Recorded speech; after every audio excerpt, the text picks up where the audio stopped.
안녕하십니까. 저는 황작가입니다. 황작가의 책 읽기 체계바라 평전에 오신 것을 환영합니다.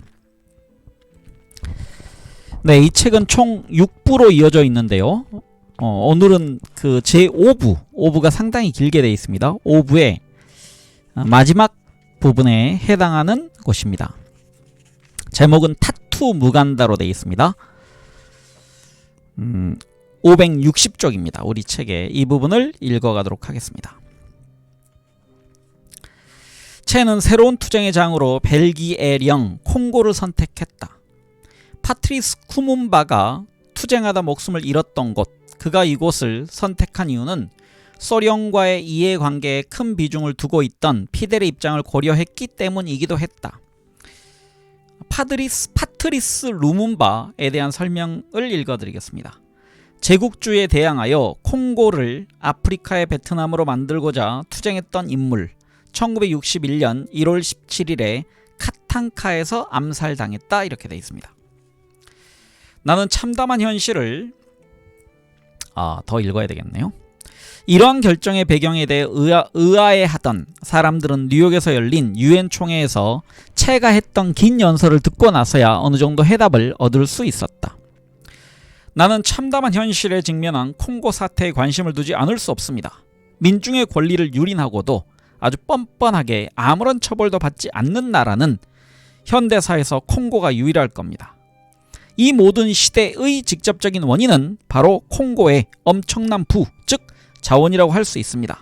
제국주의 국가들이 계속해서 콩고의 자원을 그들의 통제 아래 두고 싶어하기 때문입니다. 그런 다음 그는 정치적인 배경에 대해 이야기했다.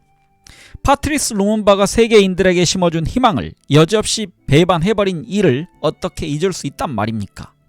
유엔군이 이 나라를 점령한 후에 벌어졌던 일련의 사태들, 애국심에 사로잡힌 추훈배의 병사들이 활개를 치고 다니는 것을 어떻게 방관할 수 있단 말입니까?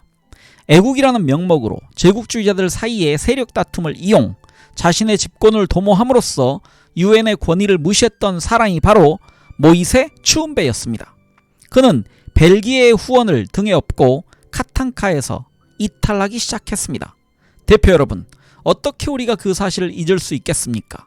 그리고 유엔이 취한 행동의 결과로 카탄카에서 빠져나간 추훈배가 다시 콩고에서 주인 행사를 하게 된 것을 어떻게 정당하다고 말할 수 있겠습니까? 그러면서 채는 소련의 비유를 맞추려는 듯한 말을 슬쩍 흘렸다. 이런 이유 때문에 쿠바 정부는 크나큰 죄악을 저지르기 위해 사용되는 비용을 지불하지 않겠다는 소련의 확고한 태도를 지지합니다. 실제로 채가 아프리카 내정에 깊이 관심을 갖게 된 가장 큰 이유는 신생 쿠바 혁명 정부의 신뢰를 한몸에 받던 제3세계 지도자 파트리스 루문바가 제거된 일 때문이었다. 그때 루문바 지지자인 가스통 수미알로가 킨샤샤에 권력을 잡고 있는 모이스 추훈배, 조지프 카사부부, 조지프 모부투 세 사람을 상대로 봉기를 일으킬 작정으로 아바나의 원조를 요청하러 왔던 것이다. 이 일로 쿠바는 모로코와 국경 분쟁을 하던 신생 알제리 공화국을 도운 이후 두 번째로 아프리카 내정에 개입하게 되는 것이다. 채는 피델의 비밀 정보 조직인 쿠바의 G2와 함께 콩고의 킨샤샤로 출발할 준비를 하였다. 설명글이 있습니다. 채의 프랑스 실력이 이번에 아주 유용하게 쓰이게 될 터였다. G2의 책임자는 마누엘 피네이로, 일명 바르바로자, 바브르주였다.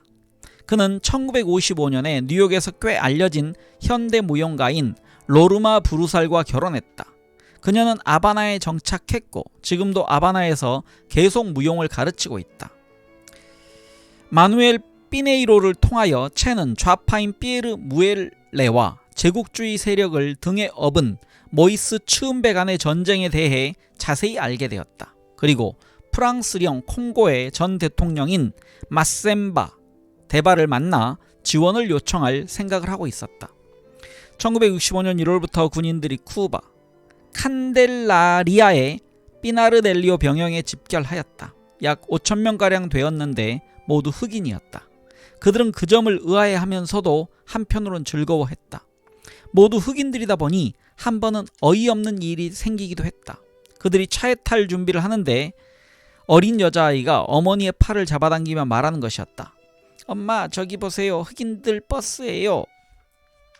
헤수스 바레토라는 기자는 당시의 분위기를 다음과 같이 이야기했다. 그들은 범세계주의라는 신성한 명분을 위해 주저없이 목숨을 걸었습니다. 군인들의 검은 피부색이야말로 선명한 그들의 목표를 보여주고 있었습니다. 빅토르 드레케가 피나르델리오 산속에서 2월 초부터 징집병들을 훈련시켰다. 그 역시 흑인이었다. 3월이 끝나갈 즈음 그는 아바나의 어느 집으로 와달라는 요청을 받았다. 그 집에는 나중에 볼리비아에서 아르투로라는 가명으로 활동하게 될 호세마리아 마르티네스 타마요가 기다리고 있었다. 그는 빅토르 드레케에게 사진을 보여주고 나서 원정대의 진짜 대장이 될 사람을 가리켰다. 그는 사진에 나온 멋진 백인 남자가 누구일까 궁금해하면서 사진을 들여다보았다. 다음날 아침 낯선 사람 하나가 방에서 나왔다. 사진에 있던 바로 그 사람이었는데 말끔하게 면도를 하고 밝은색 옷을 입고 파이프 담배를 느릿느릿 피웠다. 빅토르 드레케는 그때 일을 다음같이 회상했다. 그는 내 앞에 멈춰 서더니 내 손을 잡았습니다.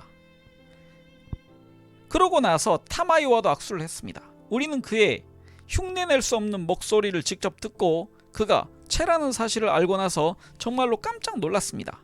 그제야 우리의 임무가 그를 보호하는 일이라는 걸 알았습니다. 무엇인지도 모르는 임무를 완수하러 떠나기 직전인 1965년 3월 31일에 카스트로는 대원들에게 작별 인사를 했다. 그는 이렇게 말했다. 나보다 더 훌륭한 군인이 여러분을 지휘할 것입니다. 많은 사람들은 그가 말하는 지휘관이 까밀로 시엠푸에고스 다시 읽겠습니다. 까밀로 시엠푸에고스일 거라고 생각했다. 쿠바 사람들이 여태껏 그의 죽음을 받아들이지 않고 있었던 것이다. 대원들은 흑인 131명, 백인 5명, 모두 136명이었다. 백인 5명 중에는 채를 비롯하여 오스카르 페르난데스, 멜, 타마요, 마르크스주의를 전파하는 정치적 선전임무를 담당한 에밀리오 아라고네스가 있었다. 그들 중 136명은 몇 명씩 그룹을 이루어 각기 다른 비행기를 타고 벨기에령 콩고에 도착했다. 그들이 가장 많이 이용한 방법은 오케스트라 단원으로 위장하는 것이었다.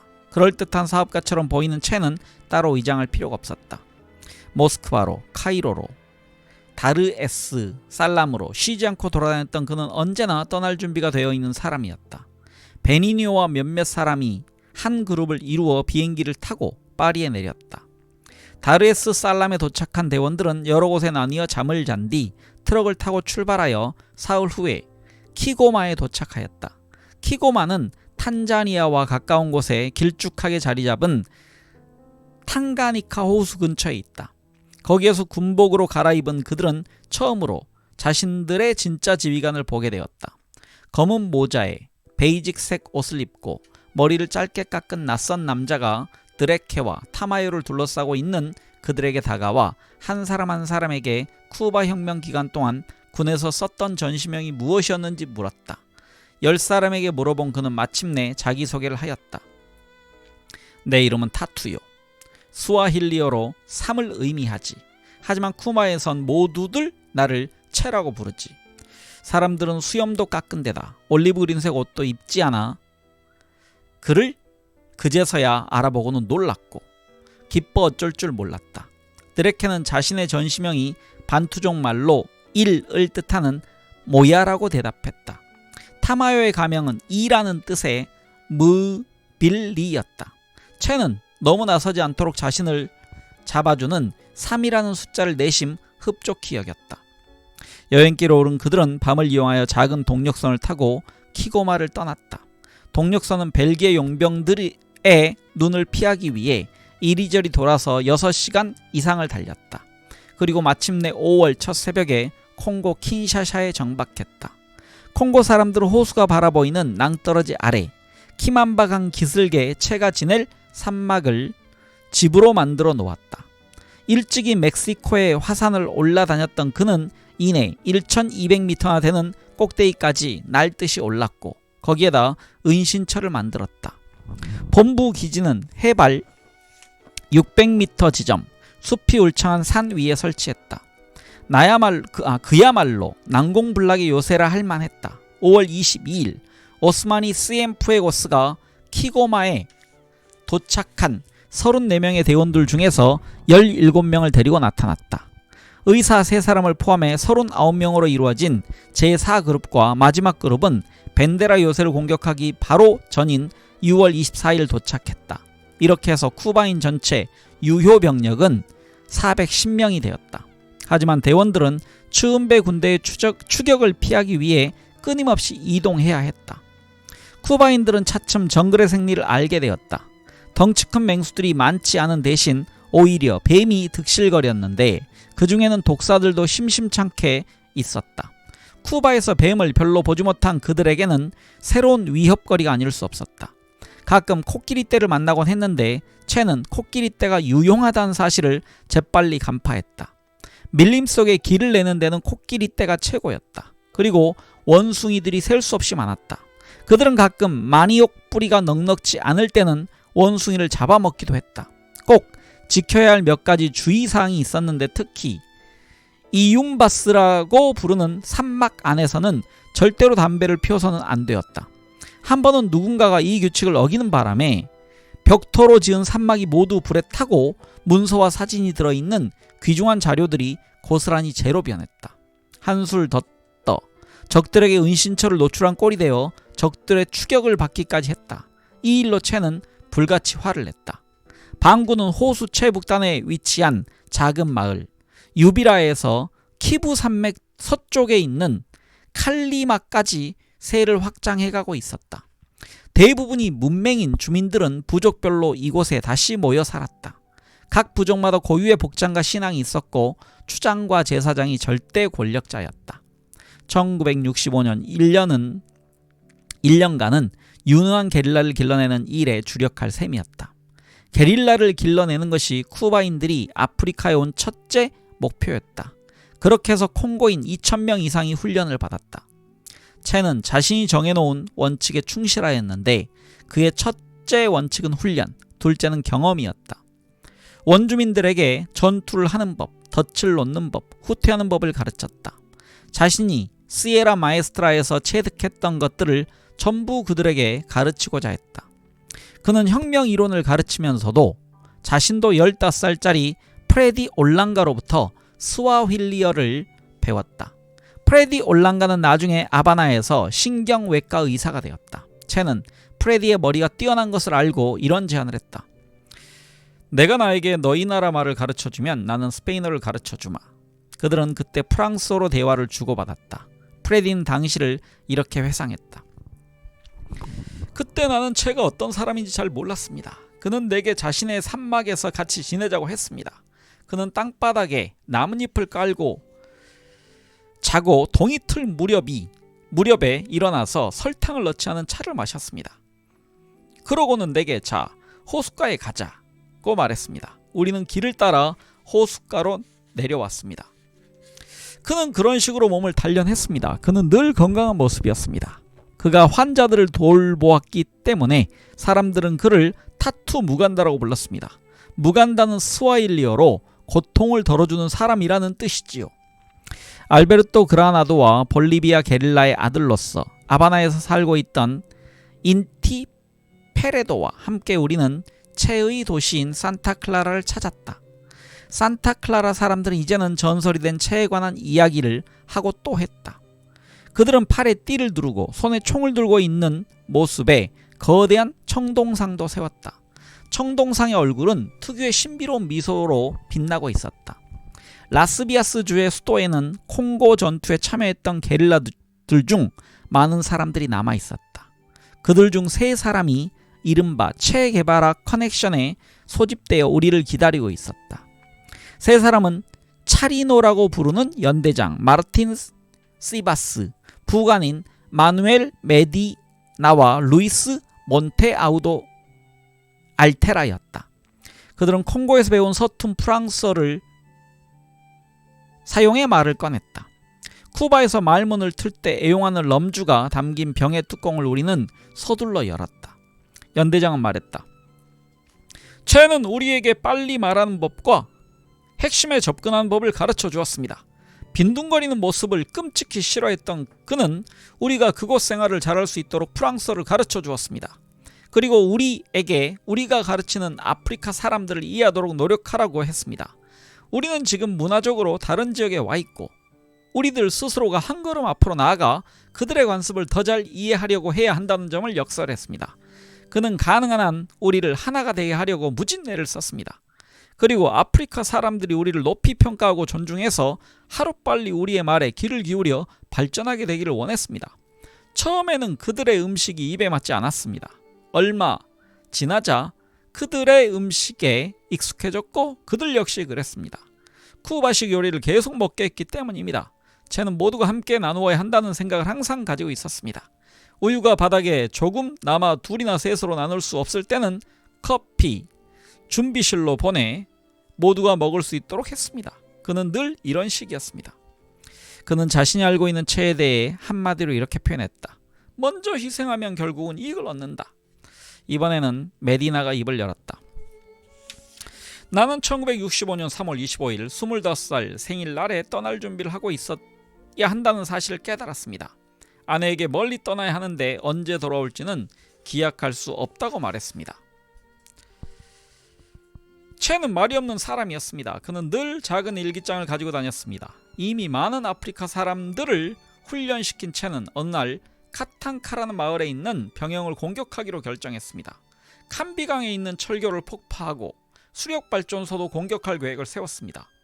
모부투가 그 마을에 있었습니다. 우리는 강한 상대를 공격한 것이 었습니다. 전투는 벤데라 요새에서 벌어졌습니다. 연대장이 말을 받았다. 그는 루이스를 가리키며 말했다. 바로 그곳에 살쾡이는 대단한 활약을 했습니다. 채가 전술을 짰습니다.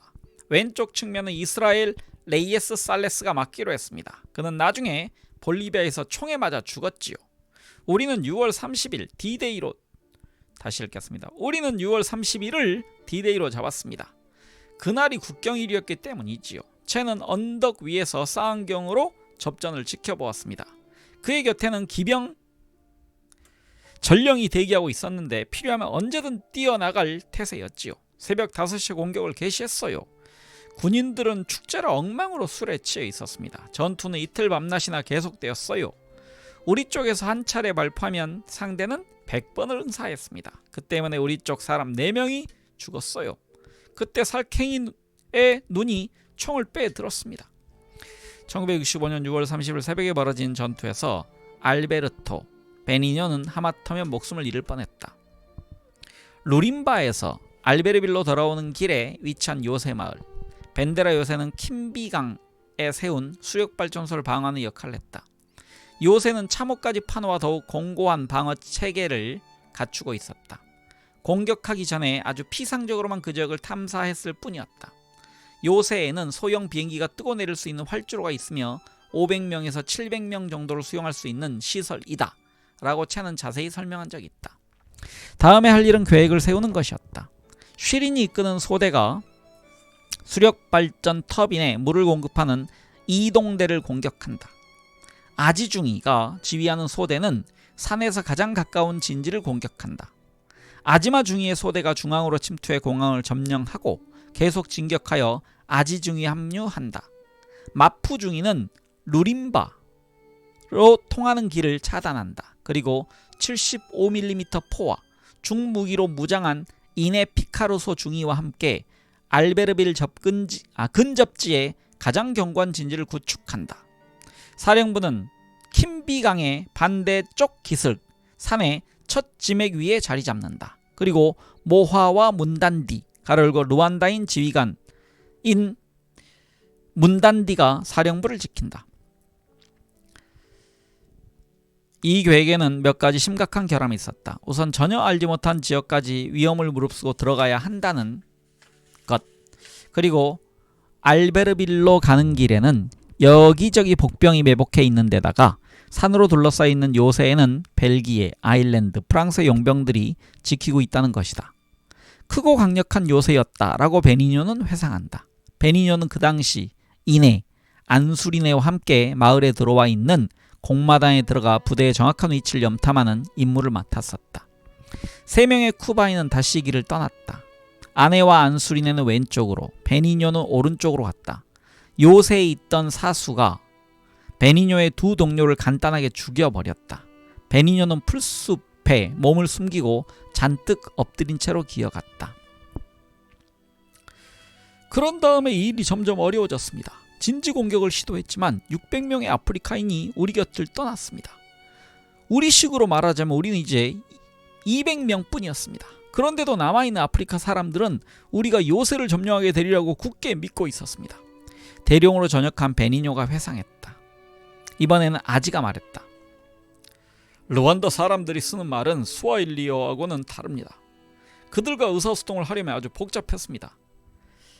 먼저 스와힐리어로 우리말을 쓰고 르완다 말에서 그에 상응하는 말을 찾아 옆에 썼습니다. 2 집단 사이에 늘 싸움에 말려들지 않으려 했던 최 명령에 따라 이루어진 일이었습니다. 또 싸움이 있을 때는 제대로 훈련을 받지 못한 사람들은 연발총을 어떻게 다루는지 몰랐습니다. 딱하게도 콩고인, 루안다인, 초보 길라들은 손가락으로 방아쇠를 당겨 한 번 사격에 30발의 탄환을 규칙적으로 쏘아댔습니다. 그들은 죽어 넘어진 사람들을 보고는 아예 혼비백산하여 무기와 군수품, 부상자, 죽은 이들을 버려두고 도망쳤습니다. 베니뇨가 말을 마무리했다. 게릴라들은 스스로 자신을 지킬 수밖에 없었고 함정을 만들면서 후퇴하는 방법을 택했습니다. 대개는 그런 식으로 후퇴하는 데 성공할 수 있었습니다. 그러다가 회심의 대공세가 실패하고 말았는데 그 일은 세계의 이목을 집중시키는 계기가 되었습니다. 이 기간 동안 반군을 이끌었던 수말리오, 칼리바와 마셈바는 유럽을 돌아다니며 특히 파리에서 자기네 군대가 벤데라 요새를 점령하고 수많은 무기와 대포를 빼앗고 400명의 적군을 죽였다고 허풍을 떨었다. 사실은 희생자라고 해야 채 30명도 되지 않았고 무기도 변변히 탈취하지 못한 것이 사실이었다. 하지만 쿠바 지도자들은 그들의 허풍을 그대로 전하는 언론사의 전보를 믿었다. 게다가 수말리오는 뻔뻔스럽게도 아바나로 와서 피델에게 중무기와 탱크를 주면 이를 완전히 끝내겠다고 큰 소리를 쳤다. 그래도 그들의 말을 고지고대로 믿기가 뭐했든지 피델은 사정을 자세히 알아보려고 오스마니 스엠푸에고스를 곧장 콩고로 보냈다. 피델과 채 사이에서 전력 역할을 하던 오스마니는 아바나와의 무선 전화 시설을 개수하는 임무를 맡은 기술자 후스토 룸바 으시 콩고에 도착하기 전에 내막을 알고는 논란 한편 무척 불쾌했다. 채는 전화를 통해 부에노스아이레스에 있는 어머니가 많이 편찮다는 소식을 들었다. 한 달 후에 그는 못내 불안해했던 소식을 확인해야 했다. 쿠미라고도 부르는 쿠바인 의사 라파엘 제르케라 팔라시오가 전해준 보헤미아라는 잡지에 셀리아 게바라가 죽었다는 기사가 실려 있었다. 채는 쿠미의 그물 침대에 털썩 주저앉았다. 그는 굳은 표정으로 입술을 꽉 물었다. 그는 설탕 없는 차를 마시면서 이제는 이 세상에 없는 어머니 곁에서 지냈던 어린 시절 이야기를 했다. 그러고는 약간의 요기를 한 뒤 다시 게릴라의 모습으로 돌아갔다. 그의 10살 난 딸 일디타는 1966년 2월 15일 브라자빌 우체국 소인이 찍힌 아버지의 편지를 받았다. 사랑하는 일디타에게, 오늘 너에게 편지를 쓰지만 너는 아주 나중에야 편지를 받아보게 되겠구나. 어쨌든 나는 너를 한 번도 잊은 적이 없다는 사실을 내가 알아주었으면 좋겠다. 그리고 내 생일 즐겁게 보내기 바란다. 너도 어느덧 숙녀가 다 되었구나. 그러니 어린아이에게 하듯 우스갯소리나 하고 거짓말이나 하는 편지는 쓸 수 없겠지. 아빠가 아주 멀리 있고 앞으로 아주 오랫동안 너에게 떨어져 있을 거라는 사실을, 앞으로도 내 모든 힘을 바쳐서 적들과 싸울 거라는 사실을 너도 이젠 알아야 한단다. 이곳에서 내가 아주 하찮은 일을 맡았다고 해도 그건 아주 소중한 거야. 내가 항상 아빠를 자랑스러워할 수 있으리라고 믿는다. 내가 너를 자랑스러워 하듯이 말이야. 우리 앞에는 끝없는 투쟁이 있음을 기억하여라. 내가 어른이 되었을 때 너 역시 투쟁의 대열에 끼어야 할 것이다. 어른이 될 때까지 가장 혁명적인 사람이 되도록 준비하여라. 이 말은 너의 나이에는 많이 배워야 한다는 것을 의미한단다. 가능하다면 정의를 지지할 수 있도록 준비하여라. 나는 너의 나이에 그러지를 못했단다. 그 시대는 인간의 적이 인간이었다. 하지만 지금 너에게는 다른 시대를 살 권리가 있다. 그러니 시대에 걸맞은 사람이 되어야 한다. 동생들이 바르게 자라고 있는지 잘 살펴보는 것을 잊지 말고 그 아이들이 열심히 공부할 수 있도록 도와주어라. 엄마를 꼭 안아주렴. 그러면 엄마도 너를 더 꼭 끌어안고 키스를 해줄 거다. 엄마의 키스가 우리가 서로 만나지 못하는 시간들을 채워줄 거야. 아빠가. 헤리 발레가스 일명 폼보는 볼리비아에서 살아남은 쿠바인 3사람 중 한 명이다. 지금은 육군 대령으로 있는 그가 프랑스 통신사 기자인 베르트랑 로젠탈에게 이렇게 털어놓았다. 우리는 10개월에서 11개월가량 동쪽에 머물러 있었습니다. 우리 부대는 200명에서 300명을 넘지 않았지만 500~600명가량의 르완다인과 수천의 콩고인이 우리와 함께 있었습니다. 게다가 후방에서 군수품이 완벽하게 보급되었습니다. 사실 수말리오가 전선에서 사라진 뒤로 분대에는 실질적인 지휘자가 없었습니다. 하지만 우리는 최소한의 대원들만 가지고 작전을 수행하는 전술로 계속 승리를 거두었습니다. 작전에 참여한 사람들은 고작 80명 정도였습니다. 그런데 아크라에서 열린 아프리카 연합 정상회의에서 내린 결정에 따라 우리는 어쩔 수 없이 철수해야 했습니다. 탄자니아 사람들은 즉각 조치를 취하기 시작했습니다. 그러니까 우리 물건을 빼앗고 쿠바 정부는 탄자니아 측을 비롯한 다른 주변국들과 오랫동안 논의를 했습니다. 결국 주변국들은 우리 쿠바인들이 자기네 국경을 넘어갈 수 있도록 허락해 주었습니다. 우리가 반군에 더는 협력하지 않겠다는 문서에 서명함으로써 사태가 일단락되었습니다. 저는 1966년 3월까지 아프리카에 남아 있었다. 그러나 혁명연합이 와해되면서 사태가 급변했다. 루문바의 계승자들과 추운배를 따르는 무리들 간에 또다시 싸움이 벌어졌다. 싸움은 추운배 쪽에 유리하게 돌아가는 것처럼 보였다. 그들은 순전히 자신들의 이익을 위해 강자 쪽에 화해를 청했던 무리가 아니었던가. 쿠바인들이 돌아온 것을 안 이후로 추운배의 탄압이 점점 심해진다고 확신한 콩고의 자유전선은 쿠바인들이 카리브해로 돌아가야 한다고 결정을 내렸다. 자신들의 행동이 어느 정도는 실패했다고 생각하고 실망한 채는 미래에 자이레가 될 그 땅에 마지막까지 남아있다가 결국은 떠났다. 그 순간에는 자신이 바라던 바를 어느 정도 얻어냈다고는 사실을 인식하지 못했다. 아프리카에서 특히 앙골라와 모잠비크의 혁명의 불길이 타오르기 시작한 것이었다. 쟤는 1965년 8월에 탄자니아의 탕가니카 호수의 반대편에서 돌아왔다.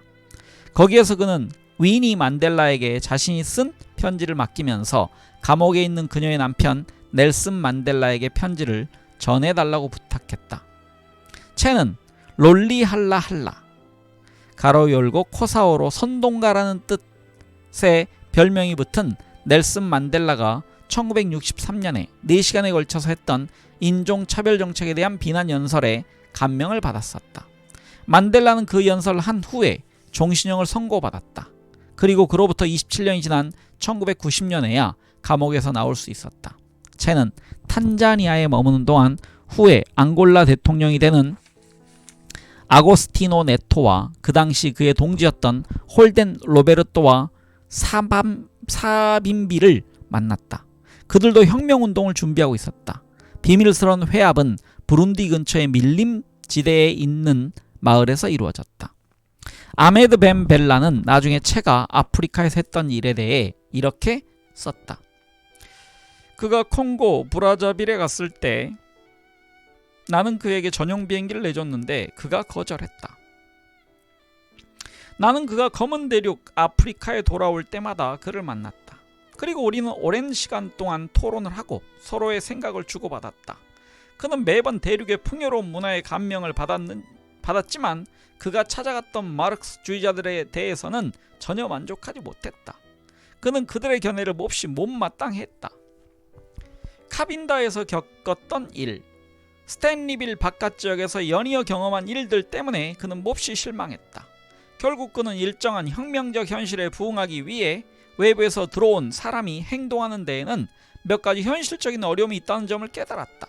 그것은 그와 얘기할 때마다 내가 상기시켰던 것이기도 했다. 우리는 채와 함께 자일의 서쪽 지방의 무장혁명을 고무시키기 위해 또 다른 행동을 계획했다.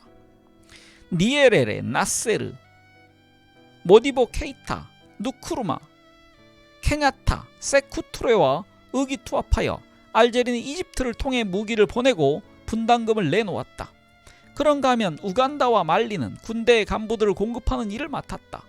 내가 제안하여 카이로에서 열린 회 앞에서 이 같은 계획을 확인하였는데 채로부터 절망적인 징조를 전해 들었을 때 우리는 서둘러 계획을 실행에 옮기기 시작했다.